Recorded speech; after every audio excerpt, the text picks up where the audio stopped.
What the hell is this?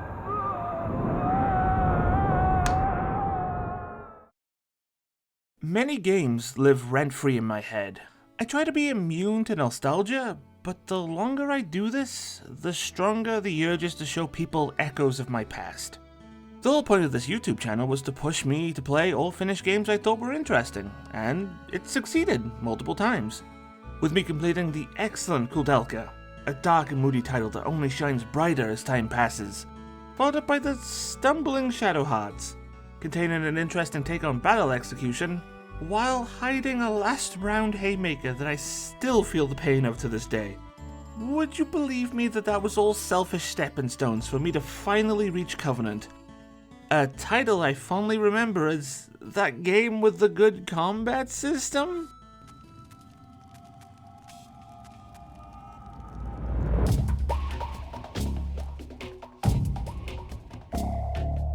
Oh, dear viewers, turns out I forgot much more than I originally thought. Please come with me on this journey, complete with the context of its history, why the memory of Shadow Heart's Covenant deserves to be remembered. In the countryside of eastern France lies the village of Domremy. Worthless in its strategic value, the German Empire wanted to prove its authority okayed the invasion. Lieutenant Karen Koenig is tasked with its capture.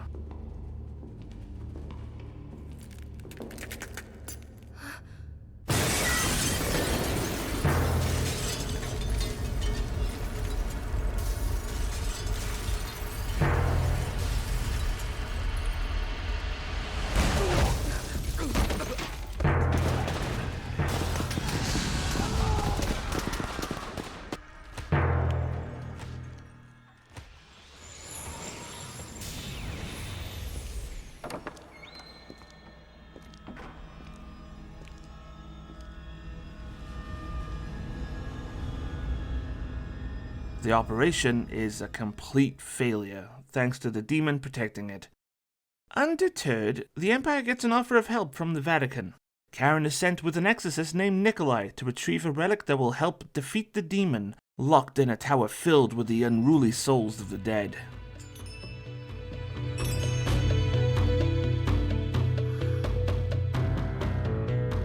It's this way, Lieutenant.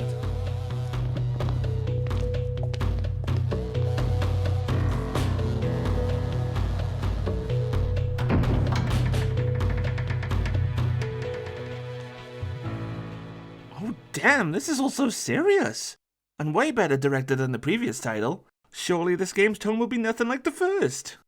Armed with the holy mistletoe, the pair return to the village to slay the demon. Unfortunately for Karen, there is more than one of them. All those dead soldiers outside. Are you the one who killed them? That's right. You see, I don't want any witnesses to what is about to happen here. Who are you guys? We are Sapientes Gladio. We alone possess the light of new hope to guide us through the 20th century. Never heard of you. That's fine. Once we destroy you, Godslayer, the world will learn our name. Your life will be our ticket to renown.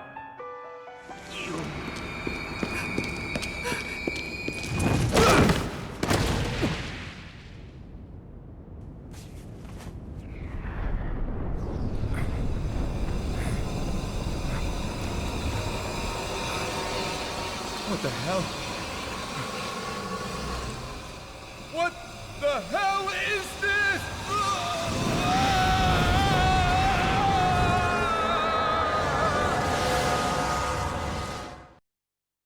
Waking up on the outskirts of the village, saved by Geppetto, uncle of Alice, and the protector of Domremy, Blanca. They all set up to figure out what the hell is going on. As intros goes, this is pretty effective at setting up all the pieces you need to understand going forward. While playing the first game will make the events later on relate more to you as a player, like knowing that Yuri's necklace turning red is very much a, oh that's not good, it won't stop you from enjoying the game. Covenant is where I started and I had a blast. And honestly, from a casual JRPG fan standpoint, it might be the best place to start. Because, I mean, look at it. While a part of me is sad to see the pre-rendered backgrounds of yesteryear dropped, it is a style that's pretty nostalgic for me. The advantages of full 3D are just too great and too plentiful to ignore. For Saknoth, now known as Nautilus, remember that, they hit the ground running, to the point I don't know where to begin. I guess the main cast is a good place to start. The fidelity of these cutscene models are stellar for 2004. The faces don't move too much, which is a minus. Nonetheless, the detail carries it. Whoever had the foresight to drop Yuri's coat to avoid rampant clipping in favor of his new biker jacket, while removing his red shirt now that his amulet is perma-red, with the finishing touch of adding this backpack with trailing belts to make the silhouette much more interesting, needs 20 years of promotions. Every party member has this exaggerated quality that does not dip too far in the fantastic, fitting their characters quite nicely. I hope you don't mind. That's from my university days. Karen goes a little too far, in my opinion. I like the lower half. Always a fan of thigh-high boots. I feel like the sword arm should drop the cuff collars and have the shirt be a long sleeve for the other arm. Would have made the lace pattern more interesting to look at, but I don't know, I'm not a character designer. I do wonder how much of the budget went into the visuals though, because again, sometimes it punches way above its weight. The environments are fine, usually, though sometimes they pull out all the stops. A clockmaker's living room, a place that's important for like a total of 5 minutes? 2 if you forget a cutscene, is one of the coziest places on the PS2. Whew. I also think that developing games with pre-rendered backgrounds aided them way more than you might realize. If you can't consistently create blockbuster visuals, then pivot to creating style with shot composition. That's right people, we have fixed camera angles, the correct choice for intellectuals. Taking all control away from the player means you can present your world however you want it. The view directly outside Geppetto's apartment shows off what a little bit of good geometry, a well-known wonder of the world, and the glow of the evening sun can do for you. I think the devs caught on really early that sunset is a fantastic time of day for making all the towns welcoming. There's only a handful of social locations that don't have that, which is very thematic for this series. We are not the hero of legend here to bring lights to wherever it's needed. No, this is a group of anti-heroes and misfits, just as likely to join a vigilante group to pay for a boat ride instead of stopping a dark god.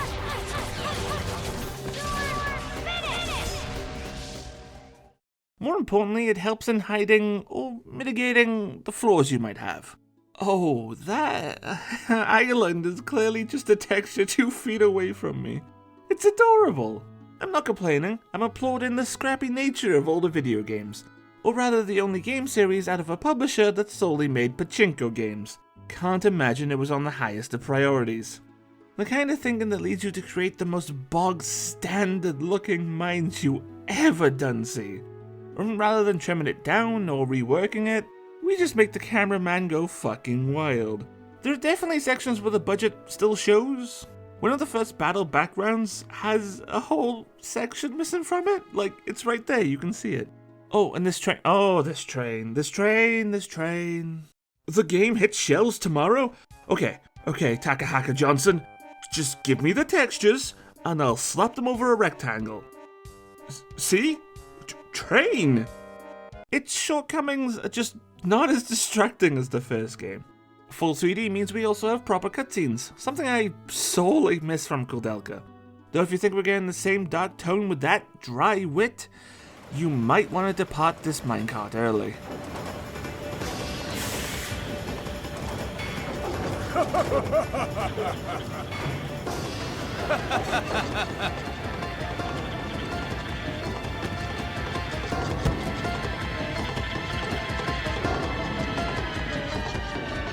Where you going? Unfortunately, all the presentation in the world is not going to help some of these dungeons. If there's a dropping off point for Covenant, I would imagine it's the first 2 to 6 hours, right after the forest dungeon. Leaving the streets of Paris to spelunk in the subway below is a nice whiplash. At this point in the story, the crew is being chased by a secret society, and leaving the comfort of topside for these dingy, crappy tunnels to escape them is cool.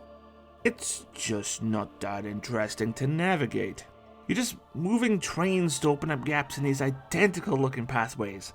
This is followed by the wine cellar, which has repetitive tunnels where you move stairs to open up paths. It even has the same color palette. All of this climaxing in Rhondda Mine. I'm Welsh, hold on. Wales. All of this climaxing in the Rhondda Mine, where there is no puzzles, just long, dull, grey corridors.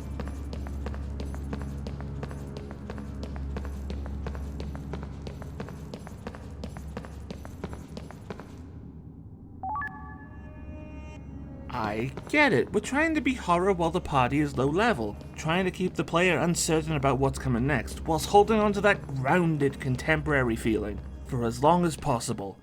At some point though, something needs to change gameplay-wise. What's happening between them story-wise is fun. Picking up a goddamn vampire wrestler that has a superhero persona? And the forces of darkness descend in the name of justice, this fist! In the name of truth, these muscles! In the name of honor, this blood! Ha ha! It's campy and cheesy, clearly showing some heart. Hee hee ha ha. Champion of truth and justice, Grand Papillon, ready to fight all evildoers! The state of the early game dungeons is probably why Man Marinia Island stood out so much for me. Just as I was getting worried about the dungeons, the game suddenly pivoted to the fantastic. A Greek villa merged with a fairy tale. Stained glass windows beaming in light, revealing gnarled root walls. Containing actual puzzles that require a bit of thought, based off the zodiac signs. All complemented with this mysterious score that invites you in.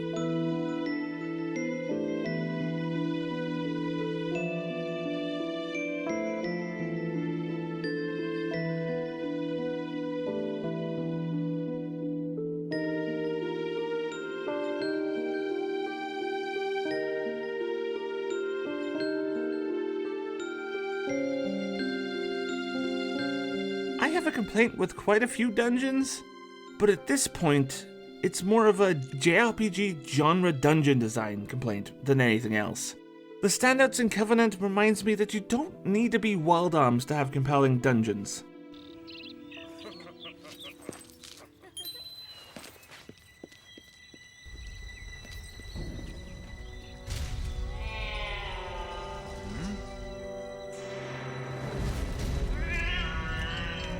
That is one giant pussy.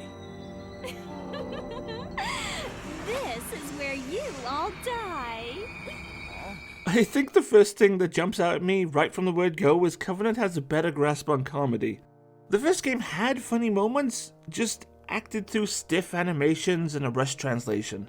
It already feels better worded with a lot of care for the little characters, but whoever sat down with these voice actors tried to make these lines flow better than was written down. That's why I'm staying right here. I'll protect this village until I die. What's with you, huh? Sounds to me like you're just looking for a place to die. Something you can easily tell because these lines often disagree with the subtitles. A little annoying for those who are hard of hearing. No, I'm telling you, there's something wrong with that guy. He doesn't listen, and right away he's ready to use his fists. And he plays these mind tricks on you. You're pathetic. Before we move away from the cutscenes, I just gotta highlight whoever worked on Blanca's animations, mocap, hand animated or black magic, they were having fun. It's very easy to let an animal character fall to the wayside, not allowed to express their personality in any way, shape or form. However, with Blanca, you always know what he's thinking. That's another thing too, everyone in this party has their own gimmicks. You think you're the only one with a wolf?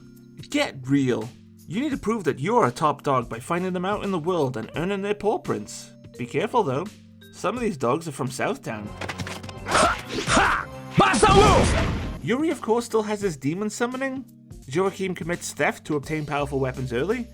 Geppetto finds stud cards that are exactly what you think they are, to hand over for new dresses. If you play Covenant, expect a certain attitude towards the LGBT. But it has this 2000s flavor to it. Sexy women dancing? Hell yeah, let's see some titties! Sexy men dancing? Fucking perverts, you would be into that, huh? Look, I'm no prude, but if the ladies get scampy optional outfits, then where's my topless Yuri skin? I'm just saying, Joachim must have a killer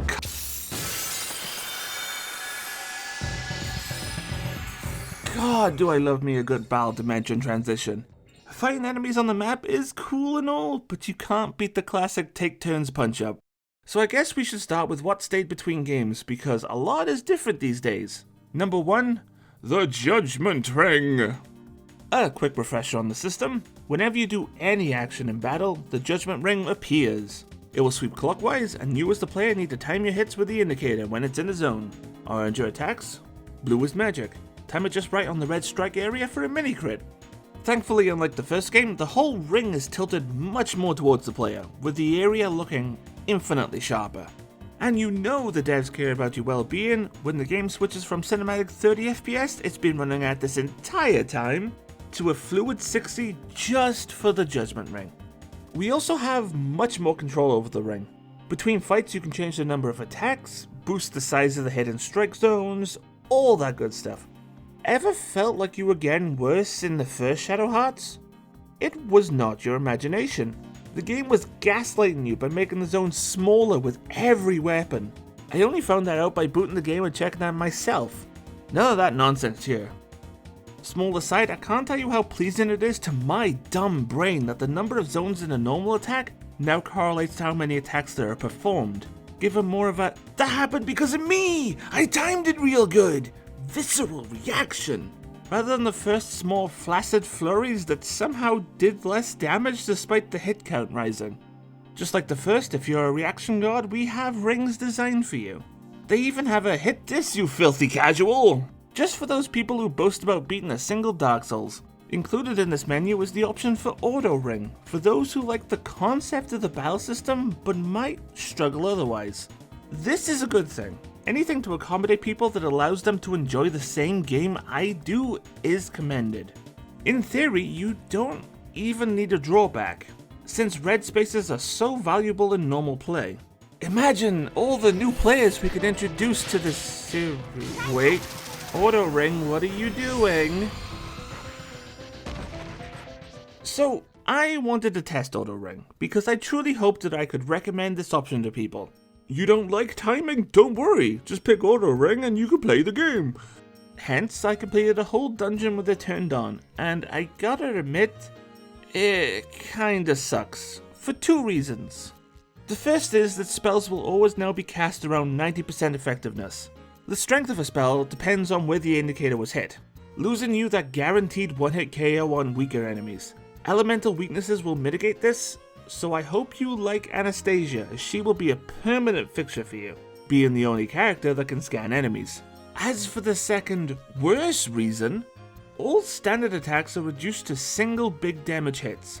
This one is a lot more insidious than it looks. Both sides of the battle have a base dodge chance. It's nothing neither side can rely on, thanks to it being relatively low. You can't increase or decrease it, outside of spells. That, and once an attack chain is started, dodging is no longer a factor. As I said before, you can increase the number of hits the character has, which has the natural effect of making dodge chance less and less effective by spreading the damage across the whole combo. I still don't like dodge chance on principle.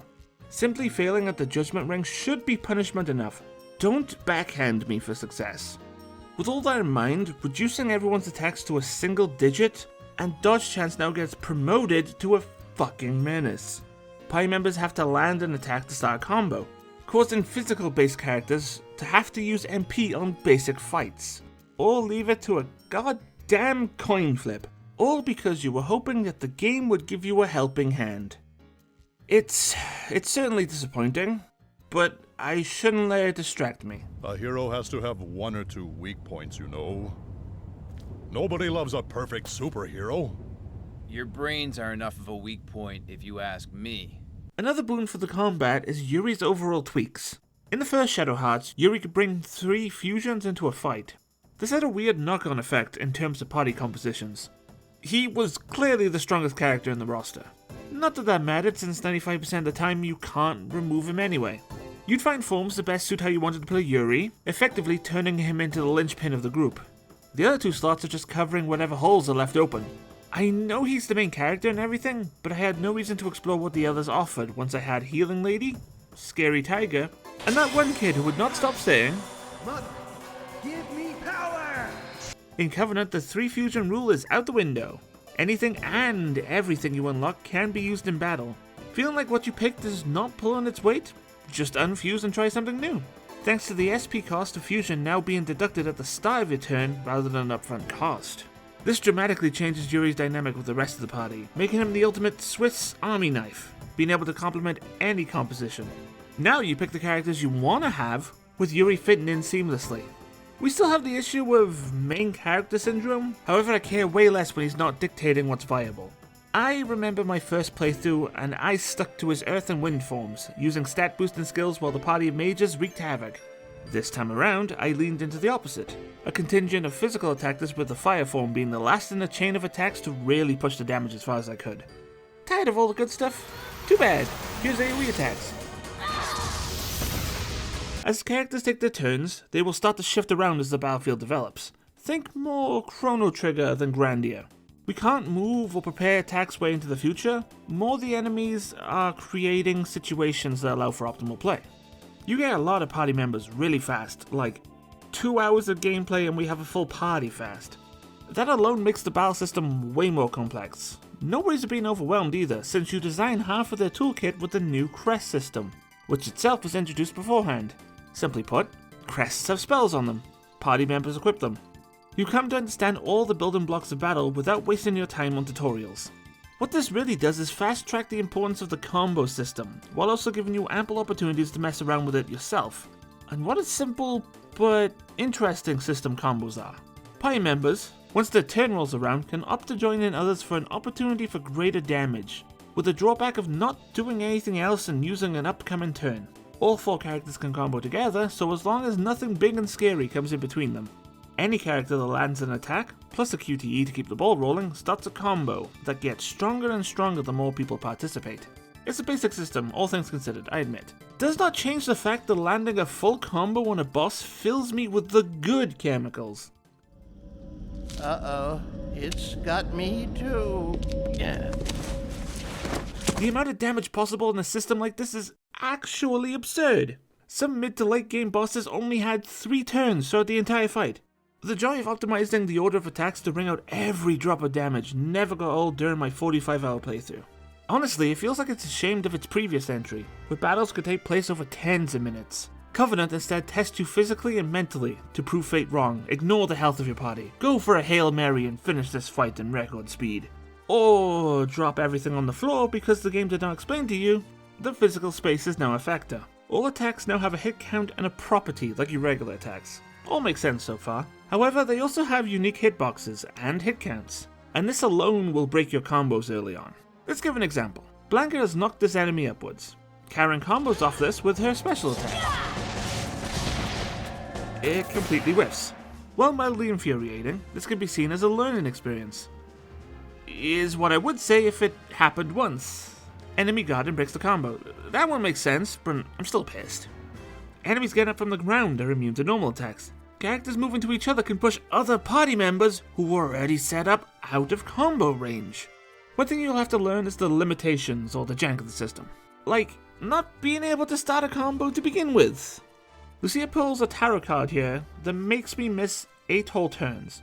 That's my fault for pushing my luck, that's not the problem. The issue is attempting to start a combo with someone who is about to recover from this debuff. It lets me put myself into a scenario where this combo cannot exist. As you play, you'll find consistent options to work with every situation, and the pain of all this will fade away. Like learning the bullshit that helps you!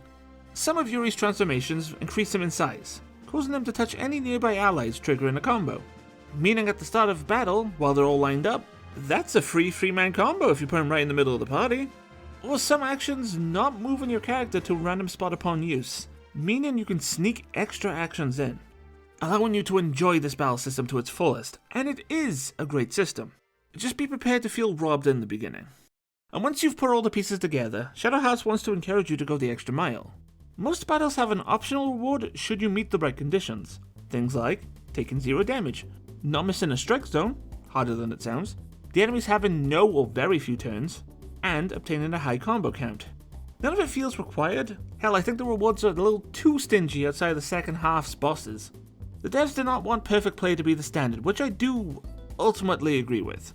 It's a lovely extrinsic reward for an intrinsic goal of play. Not that will be a problem for you with the soundtrack also getting a power-up. The previous game's composer, Yoshitaka Hiroda, joined by Yatsunori Masuda, wanted to explore as many genres as they could, almost seeing the soundtrack as its own experience that could be enjoyed apart from the game. Everything was still created for Shadow Hearts, however, just that, from place to place, you could hear something vastly different. The grooving nights of Prague, straight to the haunting vampire castle, followed up by the incredibly peppy streets of London. If you're cool with the tonal shifts, it's a very fun listen, but I imagine the whiplash was not to everyone's taste. Going from 1 to 2 though, it's clear that Covenant has not only solidified its musical identity, with Kenji Ito also joining as the guest composer, there's a much higher chance that the music will resonate with you.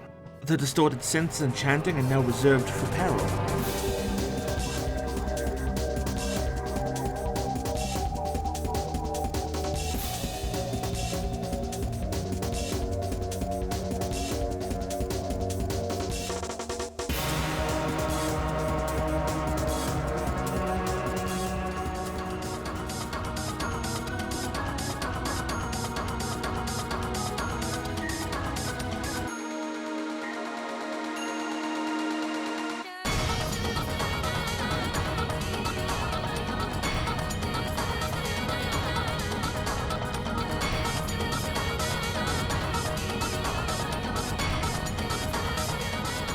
While softer instruments like pianos, guitars, and strings accompany the quieter moments.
My favourite field music by far is the track they use for Cities of Europe.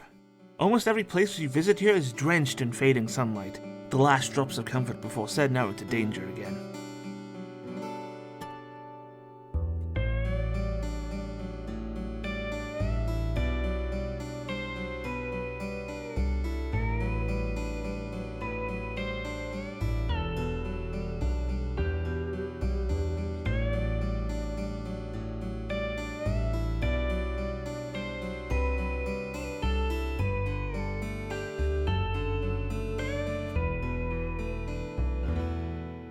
You have no clue how much I've resisted playing this track up to now.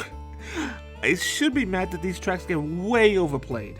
The variety of yesteryear is gone, and that alone should be cause for complaints just like before. And trust me, these songs do get old. Especially the dungeon track, the one dungeon track. I care, I do care. For this track though, it can wait until the sun sets.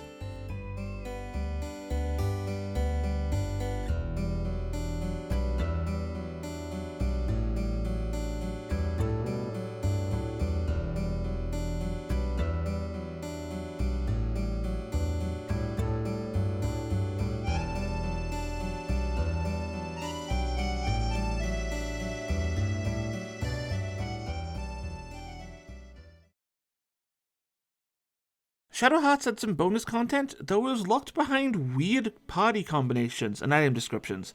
Very cool to discover, but ultimately not interesting outside the Alice dungeon. Covenant instead decided the 6 of the 8 cast members need an endgame dungeon. You hear that? Me neither. Karen's Fort of Regret has you trying to help spirits finally cross over, using clues to find people that can remind them who they are, or to pass on a final message, tying in themes of guilt and regret that she feels for abandoning her family in Germany, especially her old sickly grandmother. It's a nice journey that fleshes out some people of the world. La la la la la la la la la, can't hear you, stop rumbling. So there's this one guy in Cannes you can meet, and he gives you coded messages that you need to decipher in order to earn really cool treasure.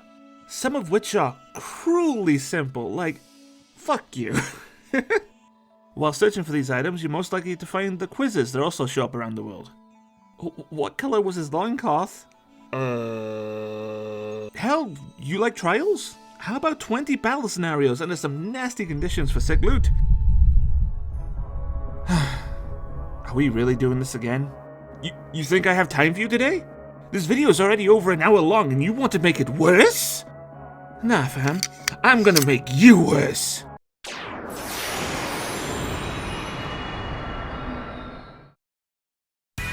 You became the wrong rat's existential nightmare, motherfucker!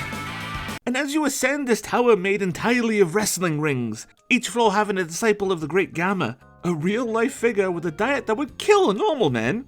In any other game, I would never remember these goobers. Here, though, they are based off of different types of curry, because... India? Oh, and the final cutscene. Okay. Don't think you're getting off lightly, because I need people to know this exists, so I don't feel crazy.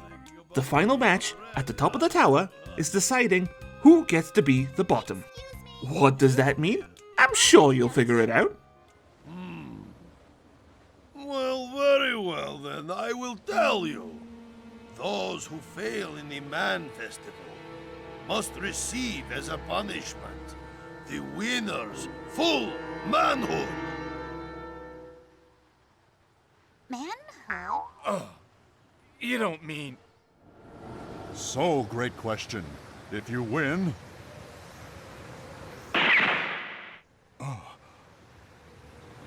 And if I win? Please help me. It's finally over. This gimmick will never haunt me again. Huh? Alundra, no. It can't be. You were just trying to push me, to make me a better person. And I killed you. Again! No! Covenant clocks in around about 35 to 40 hours just for the main story. The longest game in the series yet. If you decide to go hunting for the bonus content, it adds up an extra 10 hours to the total. It was all very worth it, I loved all of it. My favourite part is that a decent amount of the content includes multiple party members. So not only do you get more banter between everyone, sometimes you'll learn a different party member's ultimate weapon, giving you ample reason to find all this stuff. So, for the first game, I said I would rather talk about what interests me, that being Alice. It's the same situation for Covenant. I enjoyed the story, the character, the villains. Nonetheless, and what is seeming like a trend for this series, I'm more interested in the endings and the ultimate fate of our protagonist. So skip here if that's something you want to avoid.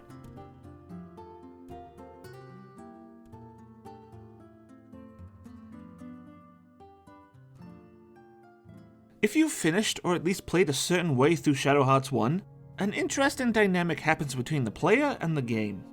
Upon seeing Yuri's amulet change to red thanks to the mistletoe curse, with no gameplay mechanics to revert it back, you understand that Yuri is going to die in some shape or form. The only reason he avoided death in the first game was thanks to Alice, taking on the mass of his heart and making a deal with the spirits inside of him. That could happen again, though they don't seem to exist anymore, which is a good thing. Having a bunch of pricks constantly mock him during the somber bits would take away from the story. So that's already pretty heavy. Tacked on top of that, we have the opening with him unable to protect Doremi. All those dead soldiers outside. Are you the one who killed them? That's right. You see, I don't want any witnesses to what is about to happen here. Give me Jean. Nico? Will I? Lenny!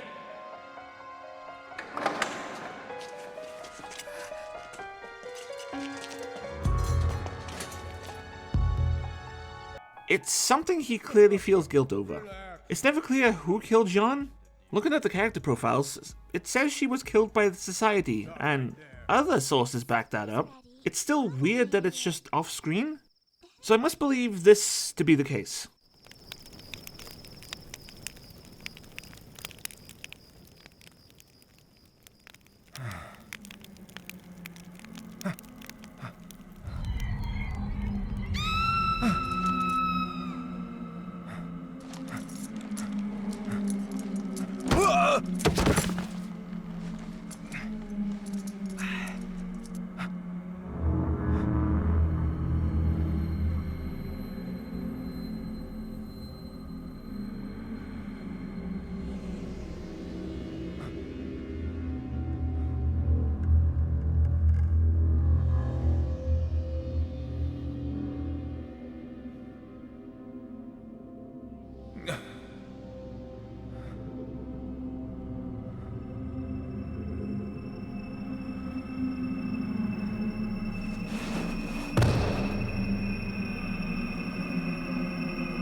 Making this cutscene not literal, or at least in his now disempowered state, he feels like he can't protect people. What do I do now? I can't do soul fusion anymore either. It's all quite a lot. But thanks to those events, Jean now resides inside Yuri's soul. Rather than question any of this, she worries about his heart. No matter where she looks, Jean can't find any happiness. Throughout the game, you and Jean have conversations about fear and the eventual end. Jean? Give me Jean. It's probably Jean. Jean. Jean of Arc? Your brains are enough of a weak point if you ask me. Yuri definitely keeps his wit for the sequel. Where is he? I can't tell you. 'Cause you don't know? I know, all right. Then where? I'm not saying. I knew it. You got no idea. I told you, you little punk. I do know. But you can tell that Alice's death has taken away his eagerness. That thing looks pretty tough. Come on, we've got to help! Do we really have to get in the middle of this one? I can't imagine being a pawn in someone else's scheme to protect the world, and in doing so finding a soulmate, trying to sacrifice yourself to save the world and to protect them.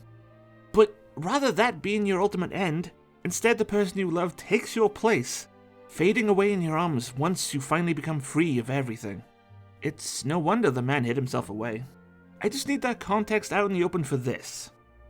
A moment when Yuri picks up the Emigre manuscript.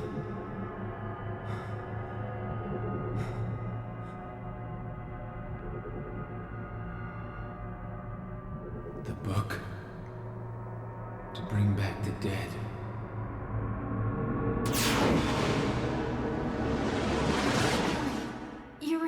Yuri. Yuri, buddy, I love you. But every time someone's tried this, it has gone bad. The manuscript gets used as a bargaining chip for Roger Bacon in the end. Godslayer, get me the Emigre manuscript. Do that, and I'll give you bacon. Though much later, the crew gets it back, and Roger's all like, It's difficult to live a life without having any regrets.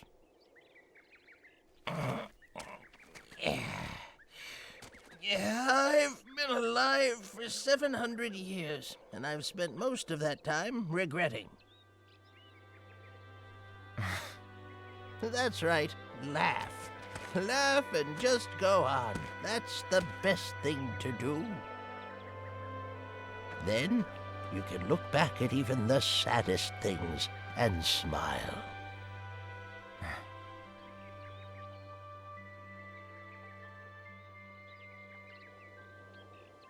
Yuri, Yeah? I'm going to bring Alice back to you. Roger, every time someone's tried this, it has gone bad. And once we're all back at home base attempting to resurrect her, everyone's all like, yeah, sure, we'll kill you if it goes bad. After retrieving an ingredient from a castle that was guarded by another failed attempt. I think. It sure looks like one. That, or they wanted to use the gross baby mound again. Which is the crime against my sanity.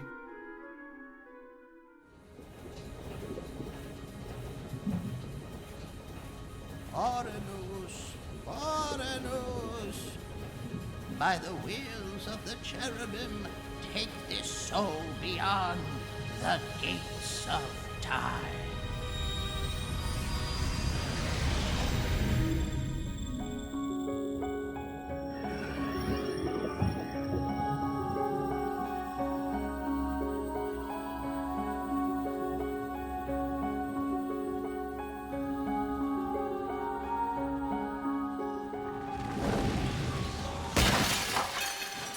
The crystal!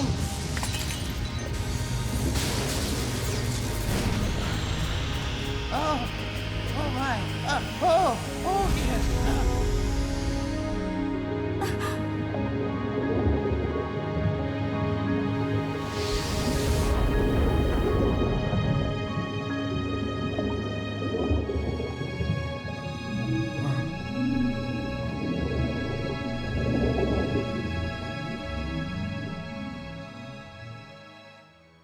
Although actually achieving the impossible, this too still ended in failure. Alice will never come back. Inside Yuri's soul, this event, along with Jean, unlocks a door in the depths of his heart. A moment in time where he was the happiest. This train.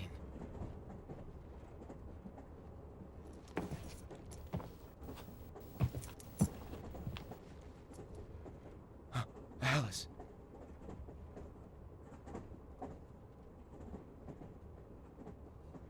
Yuri, you're back. I guess that I fell asleep here waiting for you to arrive. You did? Oh. Can I just say that Alice looks absolutely fantastic in Covenant's engine? It's like her portrait leapt off the text box and became an in-game model. Now we can see each other anytime. Anytime? I'm not going anywhere.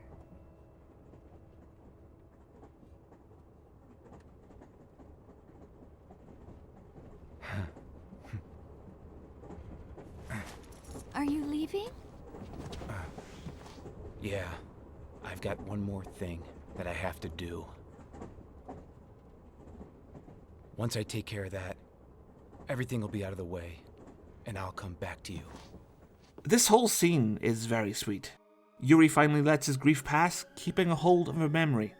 Something he is at risk of losing thanks to the Holy Mistletoe's curse. See, it's not just something that sealed away Yuri's power. It's much more insidious. The curse is actively destroying his soul, bit by bit. How do you feel?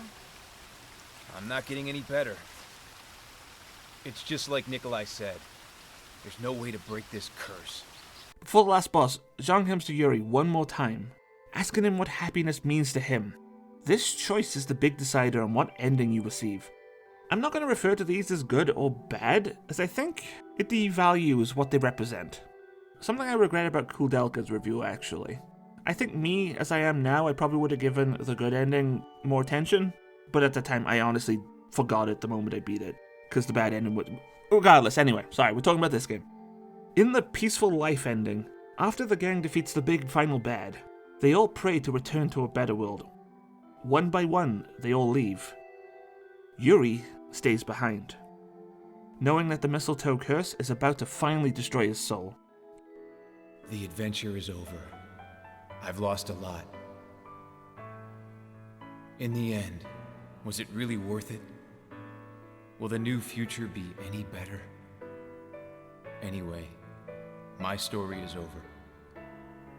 I can feel it. The mistletoe is finally stealing away my soul. Even if I can go back to my friends, I won't really be me anymore. But then again, if it means I'll be able to live the rest of my life in peace, I guess I couldn't ask for any more. He welcomes that information and embraces oblivion. Everything that is Yuri disappears into nothingness. After the credits, in a scene that takes place 3 years later, Roger finds Yuri near the cliffs of Nementon. Yuri?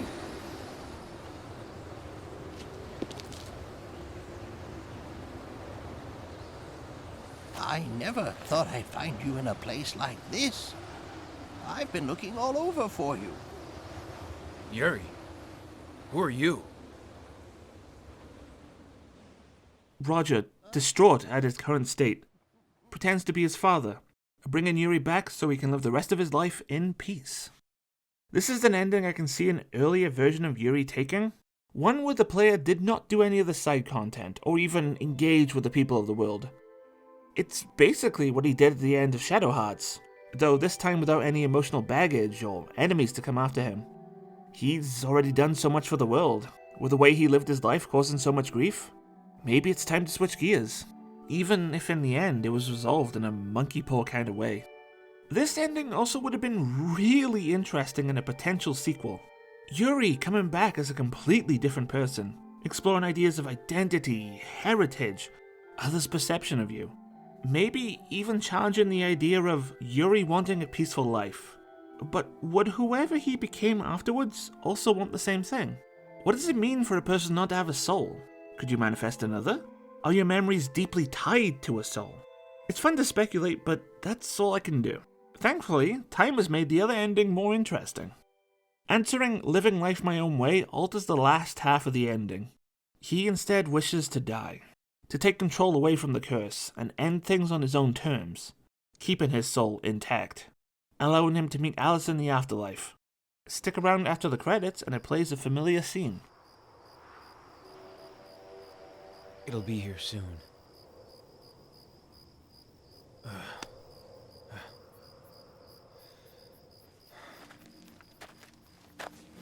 It's the world you secretly prayed for. The place your heart returns to.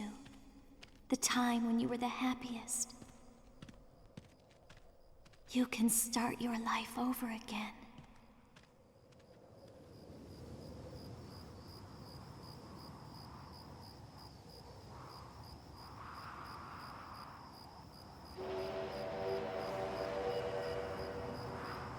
It's that train. I kind of feel like a kid again.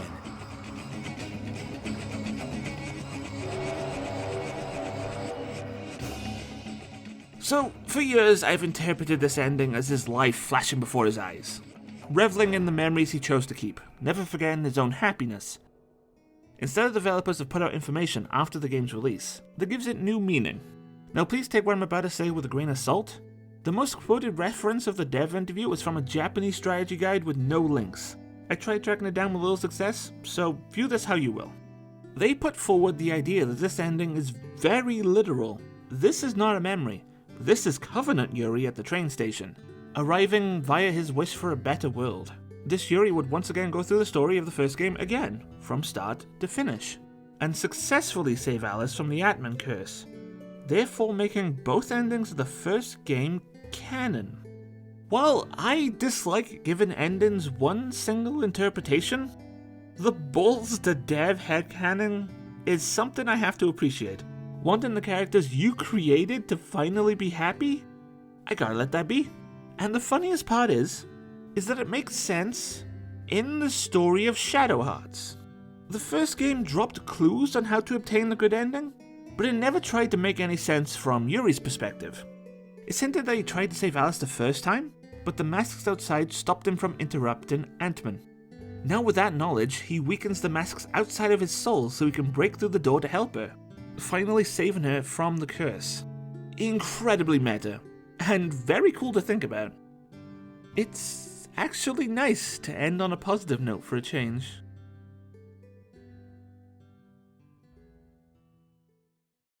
And I think that's where we'll wrap up talking about Covenant. This video is already really long, and I haven't even gone to the other characters like Karen, Nikolai, Kato, and Oka. The themes of loss, revenge, entitlement run throughout the game. I want to leave things for people to find out playing it for themselves. All things considered, there's a reason why this game is remembered so fondly. In the sea of PS2 JRPGs, it's no wonder that an alternate history setting with a fun take on combat systems did so well, weaving in themes of horror, love, loss, and coming to terms with the world. We do have one more game to look at that I also haven't played all the way through. Remember those selfish stepping stones? We're about to come full circle. How will this stack up with the rest of the series? Only time will tell. Here's hoping its soul is just as vibrant.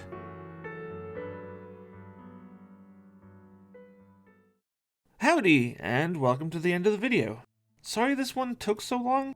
If you've been keeping up with my updates, you'll know my sleep schedule has been absolutely trash as of 2024. Like, since the year started.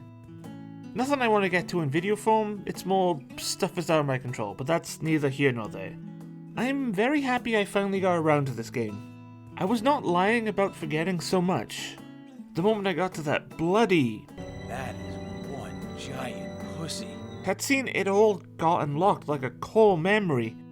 How I would forget that, I'll never know. I remembered the wrestling tower, but that apparently was it. Adding all the context from the previous games just made Covenant so much more fun to play through. From the New World is in my crosshairs. I'm going to be slowly chipping away at that.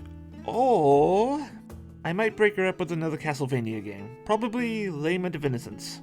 That, or I can finally play some other stuff. I've been holding on to a pair of games for a year now, and an action RPG binge would be nice.